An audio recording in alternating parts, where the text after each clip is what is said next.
Korean food's gone uber trendy in Australia, probably starting with Korean fried chicken, but Korean cuisine is amazing. One of my favorite ingredients to eat is kimchi. I actually went to Korea when I was probably 10 years old and had kimchi with everything, and I'd never had it before, but fell in love with that salty kind of zinginess that you get from fermentation. Today I'm going to show you how to make an awesome dish. It's pork bulgogi with kimchi and whole grain rice. This is how we do it. I'll take an apple.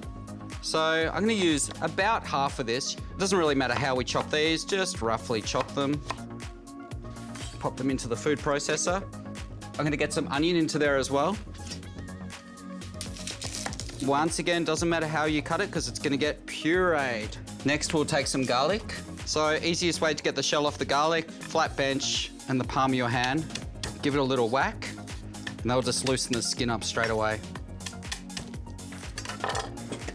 Right, we're gonna take some ginger as well. Now, I've cleaned the outside of this ginger. I always don't necessarily peel the ginger. A lot of people do, I never have. I've been shown by a lot of people with Korean cooking not to peel it as well.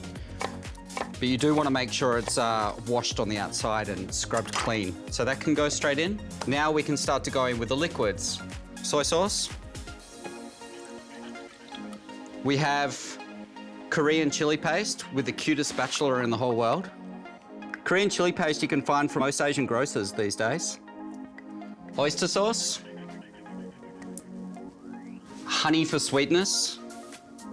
Now you can start to really get your head around all these flavors building. We've got a lot of heat, we've got sweetness from honey and from apple happening there.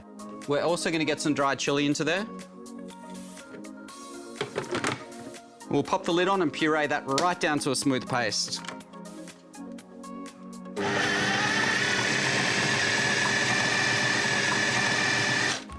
It's really important to puree that right down. You don't want chunks of garlic and ginger in there because they'll burn. We're gonna cook this over a really high heat after, so it's important the consistency is smooth.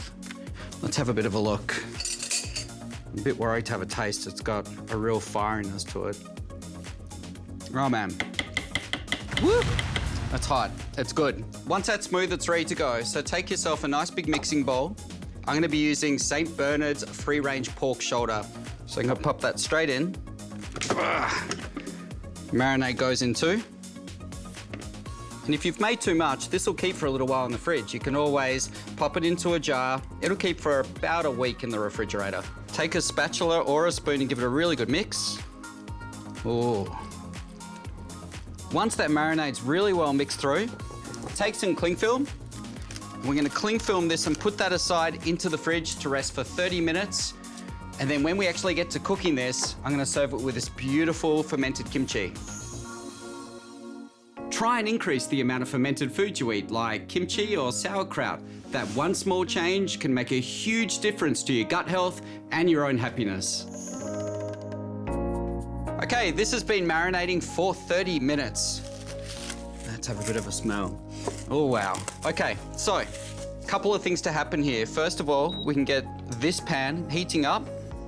So, would put a few of these in a bowl, and I'm not gonna worry about making a dressing for this because the bulgogi has a dressing itself in there and so much flavor that it will bring into this. Lovely cucumber. Now, I've got some Tilda whole grain rice. What I love about this is I don't have to fill pans up with water. I don't have to worry about another thing cooking. 2 minutes in the microwave and it's ready to rock. So that is hot. I've got that on standby. Kimchi's ready to go, and now we can think about cooking this. I'm gonna put just a very small amount of oil into this pan, and bulgogi can go in. We're gonna cook this for about 8 minutes or until tender.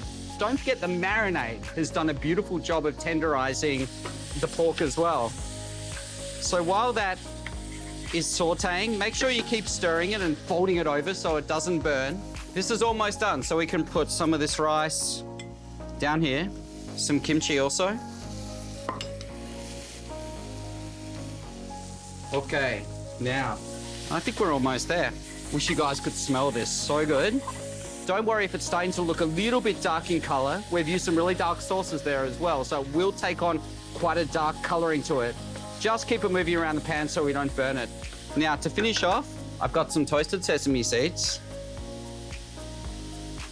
and the spring onion.